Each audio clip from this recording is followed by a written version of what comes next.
Okay, we'll get started right away and show you how you can, again, get way much more out of Google Classroom than you're used to by using the BookWidgets integration. BookWidgets is another tool you're going to integrate into Google Classroom, which goes really, really easy by just installing a Google Chrome extension.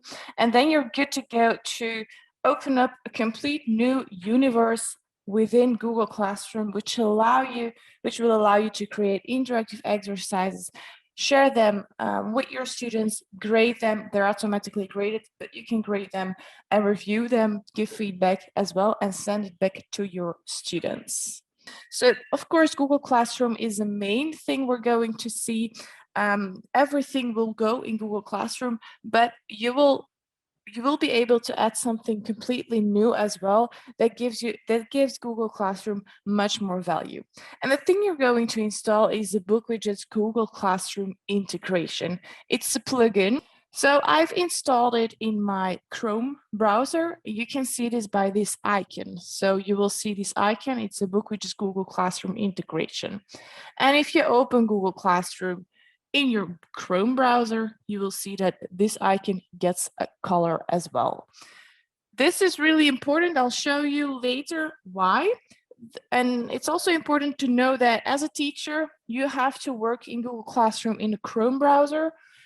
As a student, it doesn't matter. So your students can just work from any browser, from any device. It doesn't matter if it's a smartphone or it's another browser, it will work there as well.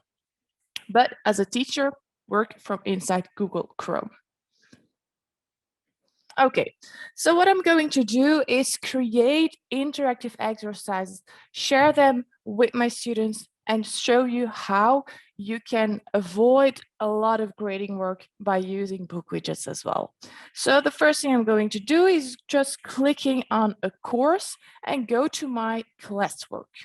And because I've installed the BookWidgets plugin, I can click on the Create button and go to BookWidgets. So BookWidgets will appear right here. And the first time you're clicking on it, it will ask you to register. And if you do that, you have the opportunity if you have a new platform within Google Classroom with 1,000 and million opportunities right ahead. So we call widgets your exercises. So if you want to create an interactive exercise, you are creating a widget inside BookWidgets. The most important thing is that you know that you set them up in folders, and everything you can create inside BookWidgets will just be there for you. And only when you share it, click on the share button, I'll show you later on, then your students will be able to see it. The most important thing, of course, is this green button called Create New Widget, because we're going to create an interactive exercise from scratch inside Google Classroom, inside BookWidgets. And this is where the magic happens. So you get an overview of actually a library with over 40 different interactive templates. So we have a split whiteboard, web quest. You can create quizzes, worksheets, flashcards, and so on. When you scroll down, you can create crosswords, jigsaw puzzles, pair matching games, randomness games, and so on. And when you scroll even more down, you can visualize your lessons a little bit more, make images more interactive using a hotspot image widget. And when you scroll down again, there are more and more exercise activities for you as well. The planner is really fun to give your student a learning path to follow with different activities in it. So when you click on the Create New button, of course, we're going to choose an activity, what we're going to create. First, I'd like to show you some examples so you get an immediate view of what is possible with this tool. Of course, I'm not going to show you examples of every single widget activity here. There are 40 of them, but just a few of the favorites and of our teachers' favorites that we see that teachers use a lot. So the first one is, of course, a crossword riddle. It's actually really, really easy to set this up. You just give the words, And then it generates automatically a crossword riddle for your students. You can set up a nice background as well to make it visually appealing as well. So students just click on a word and then they can fill out, in this case, it's the antonym, destroy. I've set up words. Of course, you can set up definitions as well, so students can add the words in the crossword riddle. You can also set up translations and so on. So this is really fun for practicing and make it interactive. Another one of my favorites is the road instruction. It's a split whiteboard. A split whiteboard. So on one hand, we just have a place as a teacher where we can add text, but we can also add multimedia elements like video, or just record our own voice right inside BookWidgets in Google Classroom, and then let students listen to it. And on the other side, they have to draw what they read or what they just heard out. So this is a whiteboard, split whiteboard. So on the other side, we have this whiteboard, and you can make it just a blank whiteboard. But in this case, as a teacher, I've added this nice maze, and students really have to draw the right path to the red car. By reading the instructions, they will be able to find the right path, and you will be able as a teacher to see if they can read properly to get to the red car. Also very nice, students can submit it to you as a teacher, you can grade it, you can give feedback as well.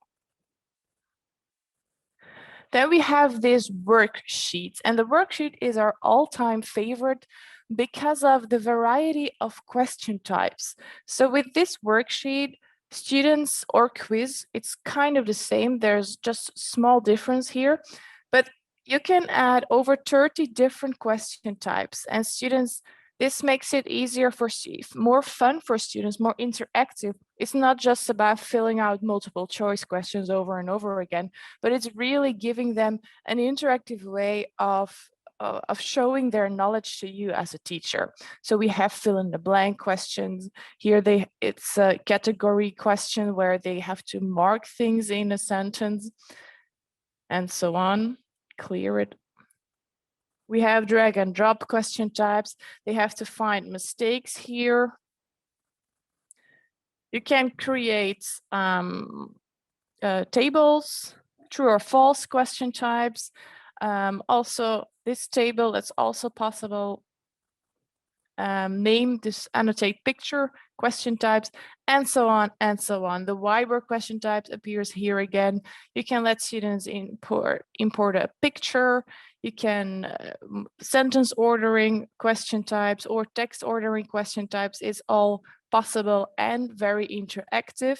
And yeah, even multiple choice with here with pictures, with multiple possible pictures, an audio recording question where you ask your students to record audio, to record their voice, and you can listen to it as a teacher afterwards and give feedback again.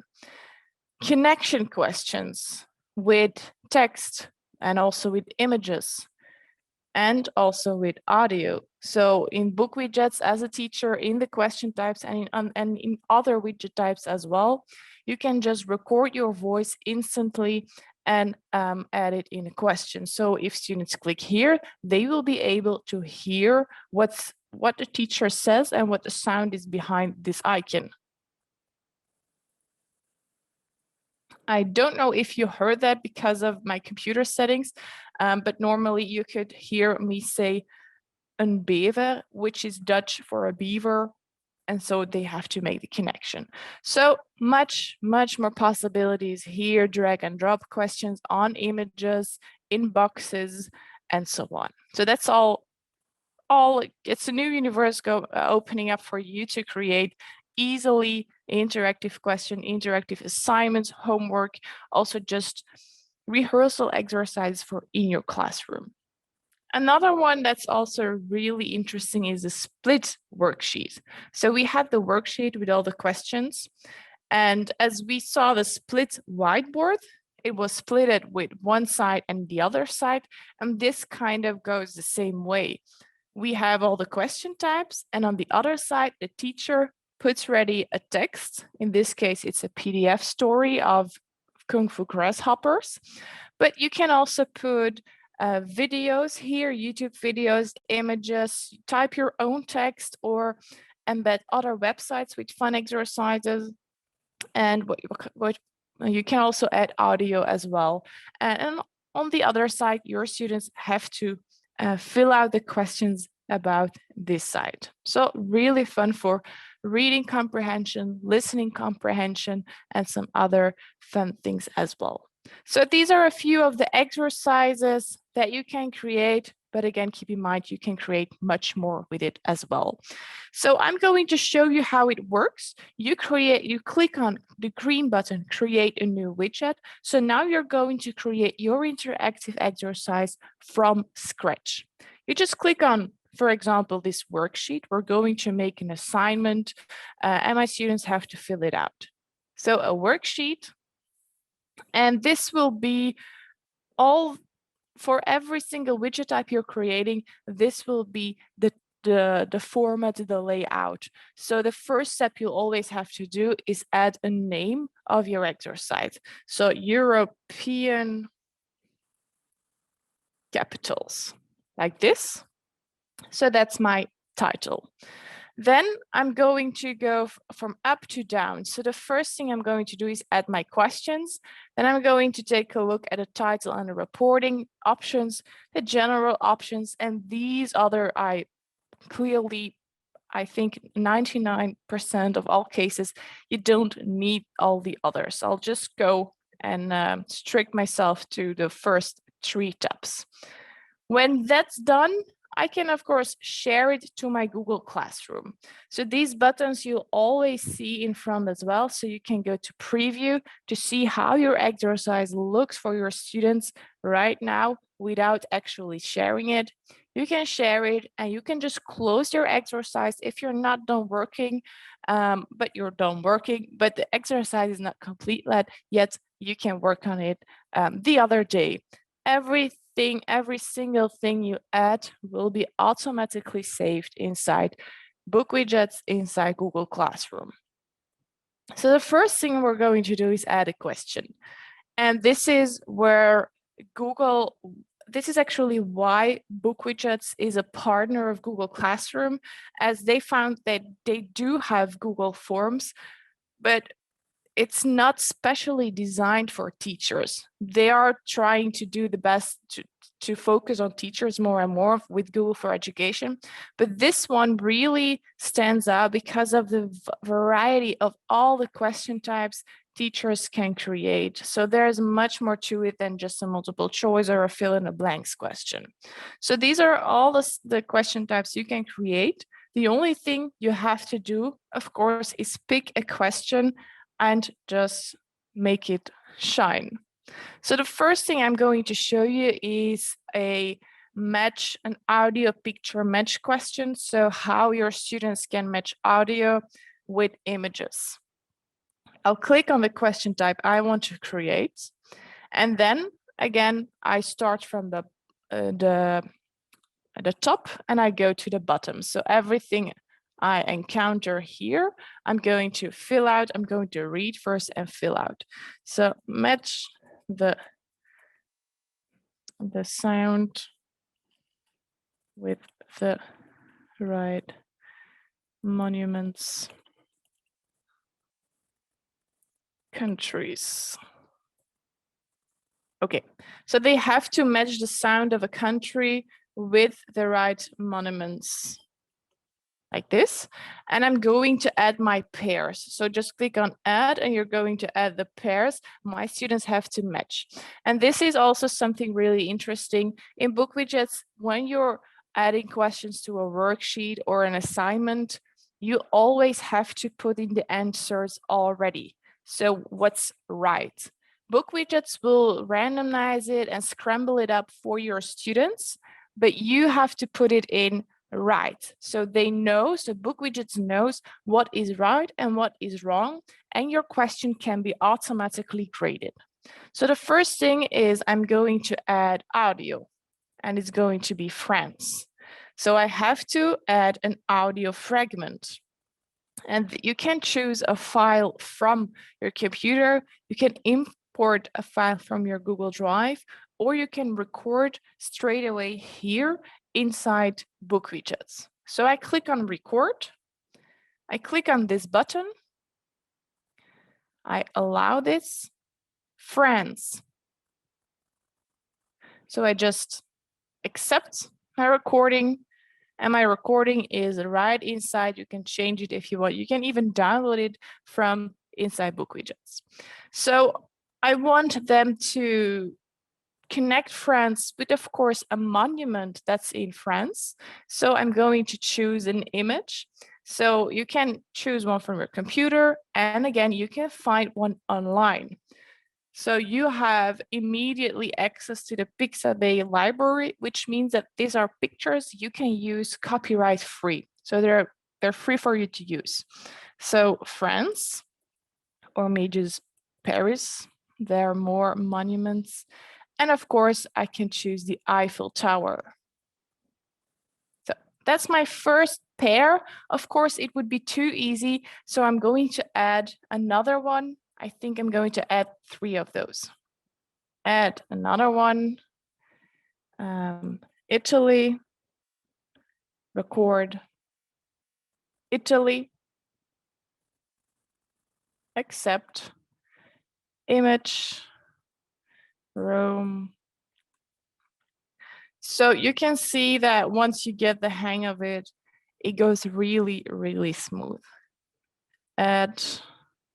Let's start with Belgium. Belgium. Accept. And I'm going to add my image. Atomium. Like this. So now I have 3 pairs in it, and I just scroll down. So I can see these are my 3 pairs, and I have below every single question type other options as well. So these are options that every single question type has, specifically tailored to a teacher's needs. So what you need, you can configure. If you don't need the options, you just don't use them. The only one that's really important is the scoring options, where you will decide whether this is a question that has a scoring weight or is just a formative assignment. So in this case, it's a score multiplier. So for every pair I've added, my students will get 1 point. You can change it here as well if you want them to get 2 points per right pair, or use a comma number as well. So this is my first question. I'd really like to see how this looks like for my students. So I can click on preview anytime to see how my exercise looks like. So in this case, it's just a normal exercise, and you can see that the images and the questions are already scrambled up. So students just click here. Friends, it says, and then we're going to connect it, of course, with the right image. So this is really handy. I just go back by clicking on the little X, and I start adding new questions. So I'm going to add 2 more questions. So I click here on add question, or I go back to my questions, and then we have an overview of all the questions, and I'm going to click on add question. And now I'm choosing for an annotate picture question. So I want my students to indicate fields to name parts on an image. So name the indicated capital cities. Okay. And I want them to name them, of course, on a map of Europe. So I'm going to add a background image. I have this one saved on my computer. So let's see if I can find it. Here it is. So I'm just uploading an image. And then, of course, I have to indicate what my students have to fill out. So I'm going to add input fields on top of the image so my students can fill out the words and the capital cities. So first, the correct answer, again, in a BookWidgets question, you have to give this so it can be automatically graded. So let's start with Paris. Like this. You click on the image to indicate where my students have to fill out this word. So I can drag this right here, and I can drag the input field along the side. So my students will fill out the word here, and this is indicated in France. And I am done. So my first field is enabled on my image, and I'm going to add another input field, do it again for Rome. And again, here, done, and let's make another one.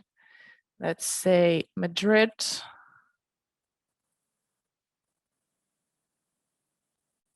Here somewhere, like this, done.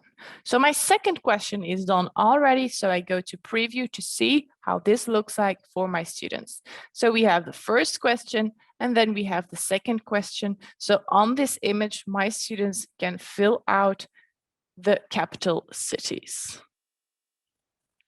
I go back. And I'm going to add one more question. I'm going to add a question that's not automatically gradable. So out of the 34 question types, there are 30 questions that can be automatically graded. But when it comes to asking your students to explain something in their own words, it's not possible to automatically grade an answer where every student will give a different answer. So I'm going to show you how you can handle and tackle this kind of question. So add a question, then it's just a multi-line text question where students can add a longer piece of text. So I'm going to ask them, write down, what's your favorite country to visit? What's the capital city?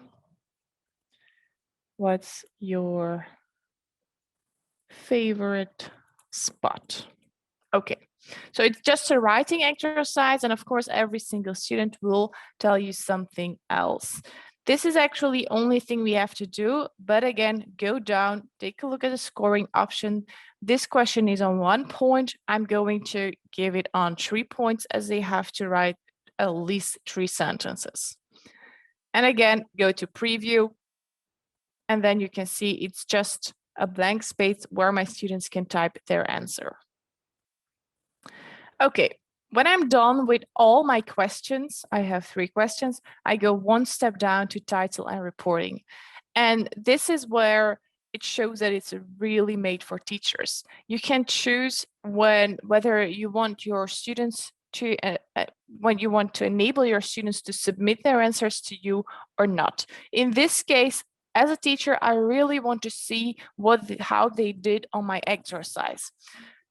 In some cases, when it's an automatically graded exercise and you're just giving the exercises for your students to practice a little bit more, or just to some students that need some more practice, then you don't want every single time all the results coming into your dashboard. So then you can disable this. But in this case, I'm enabling submitting of answers. There's also an exam mode, which allows you to give a time restriction to your students. So I just click on, I give them 10 minutes to end this exercise. Then when this is done, I go down one last step and I have the other options as well. So there are lots and lots of options. Again, it depends on what kind of teacher you are and how you teach, whether you're going to use options or not. But the most important one here is the correction options. And this is one that everyone should check out, and that is show correct answers when quiz is done. So in this case, when my students submit their results to the teacher, they will already see the automatically graded correction. So in a case of homework, I don't want to show it yet because they could tell the other students that didn't do their homework yet. Or in a case of just a test, I don't want them to panic if there's a question where they didn't score on because it's not automatically graded. So I'm not going to give this, so I'm not going to show the answers. When can you enable this? Well, again, when it's just some practice exercises, when they have to practice new words or new definitions or other things, you can just make sure they get the answers already so they know immediately where they stand with the learning materials. So that's the only thing that's really important here. So I have my questions, my students can submit the answers, and they don't see the answers, the correct answers just yet. When I'm done, I click on share.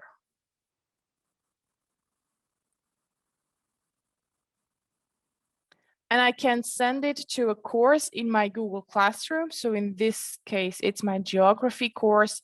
And close, I can add some instructions, make this test, and I can send it to Google Classroom, and it will show up in my students' classwork or in their stream also. You can just close this tab, and then you will see when you reload this, a new exercise pops up right here. You can click on it. You can see that it's assigned to 3 students. I only have 3 students in my course, and no one has handed it in yet.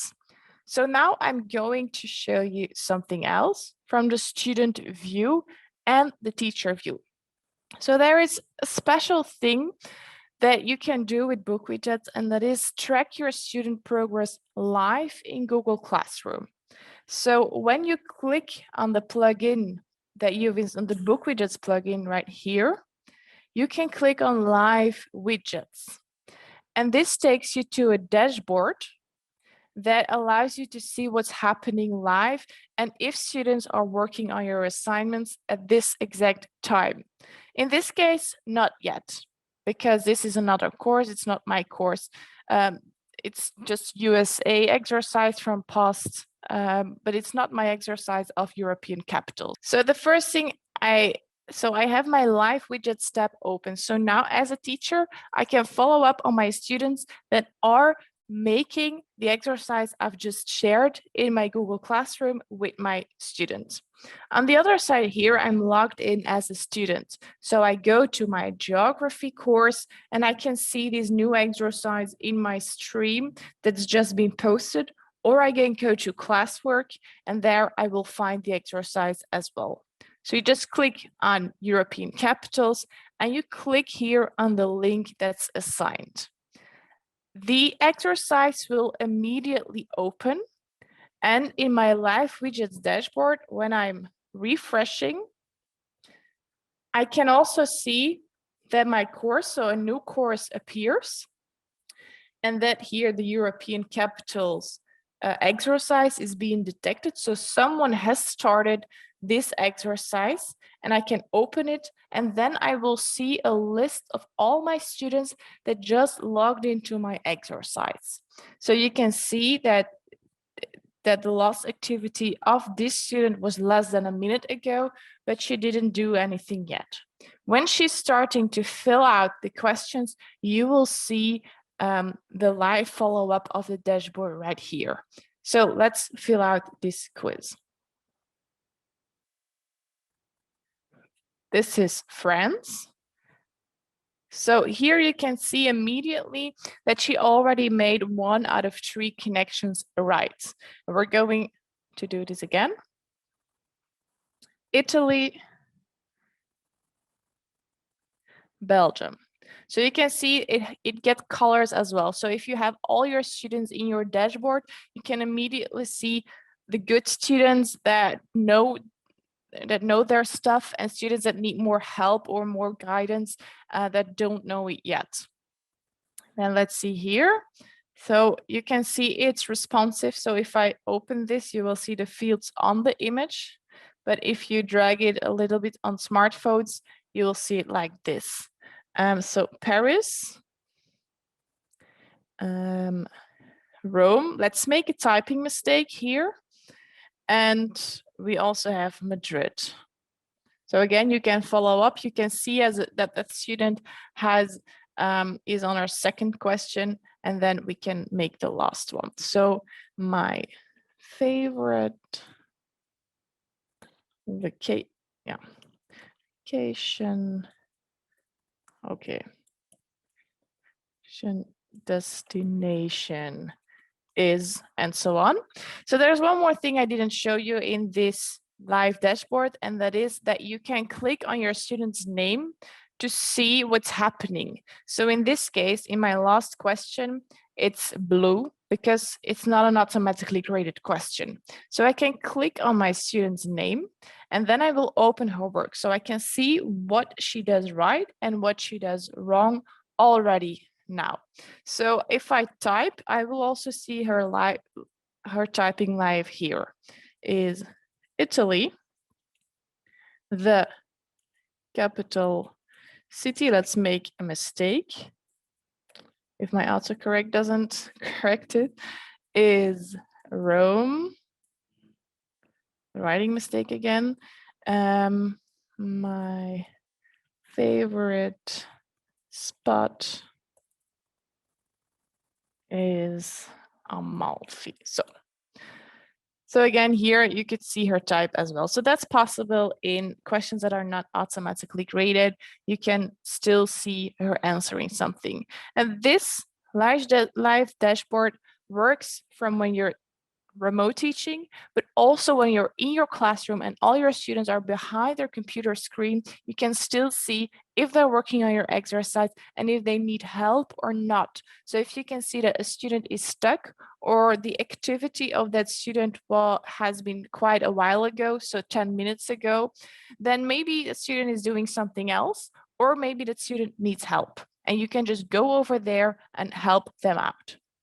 So as a student, I click on submit and I just click on send. When the students send their answer, I can see in the live dashboard that there's an envelope appearing. So this means that this student submitted their answers. So I'm going to open up my teacher screen again and closing my dashboard. So I can see European capitals handed in one person. So I click on this one person, and then I will see all my students that handed in their work or not. You can see there's already given an automatic grade, but again, I wouldn't be a good teacher if I didn't check it out. So I really have to check it out because also I know there's a question in there that needs grading. So here I'm going to click just the first student in the row. So if you have 10 students, just click on the first. Here I am. So when I click here on my student work, immediately this will open. And this is an interactive dashboard where I can find my students' work and give comments and give feedback. You can see it's already graded, but of course I can enter a summarizing comment if I want. I can enter a comment below every single question if I want. It's not necessary. And I can enter a comment in my students' answers as well. So in this case, Rome, okay. I am a geography teacher, so maybe I might kind of say, okay, she gets a 3 for that. It doesn't matter, but I'm going to leave it in red so she knows she made a spelling mistake. And I can enter a comment, check your spelling. What I also can do is click on this X and mark it as correct. But in this case, I don't want to mark it as correct as it will go green. I really want to show her that she made a spelling mistake, but still give her the grades. And then in the last one, you can see that this still needs grading. So there's an exclamation mark here to just indicate you still have to give a grade here. What you can also do is when teachers type an answer, you can give comments inside the answers, something you know from Google Docs here. So you can just, my favorite vacation destination is Italy, the capital city. This is a mistake. So I can just click on the word or just mark a complete paragraph if that's needed and enter a comment. Spelling minus. It's just how you do it. Doesn't matter. Rome again here. Spelling.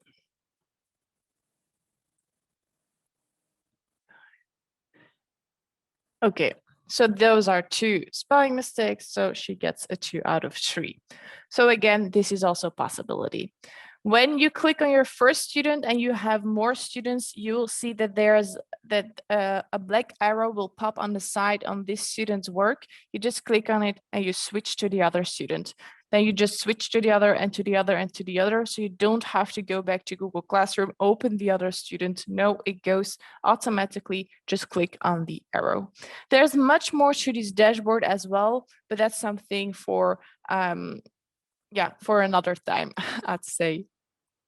Okay, so you can see also that I just went from this screen, here it is. I didn't do anything, so you can just close it actually, and then it automatically updates inside Google Classroom, so you don't have to sync things anymore. It does it automatically. So I'm just going to check the boxes or just check this one student and return the work to the student and click on return. So that's it. So I'm going back to my student, which is here, to my student, right? And here again, she immediately see that it's graded. So she can click on view assignment, and then she can see she got an 8 out of 9. This is the exercise again, but she has to go to your work and then click on it. And then she will be able to see the PDF, the interactive PDF the teacher created actually into a flat PDF. So this is her feedback. She can see the right answers. She can see the teacher's feedback. She can see here the mistakes she did and also the teacher comments again. So this is something they can save up for later, take a look at it again when they're maybe studying for tests as well. So this is actually the complete loop. This is a summative exercise. You can make them formative as well by not giving any grades, but still give feedback and return the work to your students. There are also options that you can make your students edit the exercise. So you will see that the answers are already saved. So the student made this once.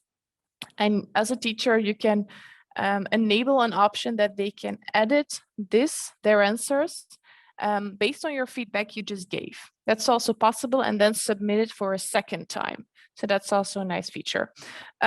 What you also can do this is really important, that BookWidgets saves the student answers. So when you have a task that's going over a few hours, so one day and second day and the third day, students can just close the exercise they're working on, then the next day come back to Google Classroom, open the exercise, and they will see their filled out answers are still there, and they can just continue working on your exercise. So that's basically the complete loop that you're adding to your Google Classroom. You're adding 40 interactive exercise templates that you can create inside Google Classroom. You're adding the different question types. You're adding the feedback option and the feedback loop for your students, and much more options that come with it as well. You're also adding a live dashboard where you can track your student progress live from home or from inside the classroom. And it's really nice to just know those things so you can differentiate and you can immediately notice where your students struggle and where they are, and which students maybe are ahead of the classroom and need some extra exercises. So that was a complete loop. As a teacher, I'm going back to my classroom somewhere, here it is. So you can just go to your Google Classroom, install the plugin, go to Classwork, click on Create, and go to BookWidgets. Here are much more things on the site as well. So you can create groups and put all the exercises you've created in a group and invite other teachers. So this way you can work together and you can find each other's lesson materials, each other's widgets, and share them in your own Google Classroom, your own courses. There's some examples. So if you don't know what you can do with certain widget types, you can just click and get an example here. Tutorials, when you're stuck, you need more help, just go to the tutorials. Or support, if you have a problem, we're always open to get your feedback or to just solve your question, of course, at support@bookwidgets.com.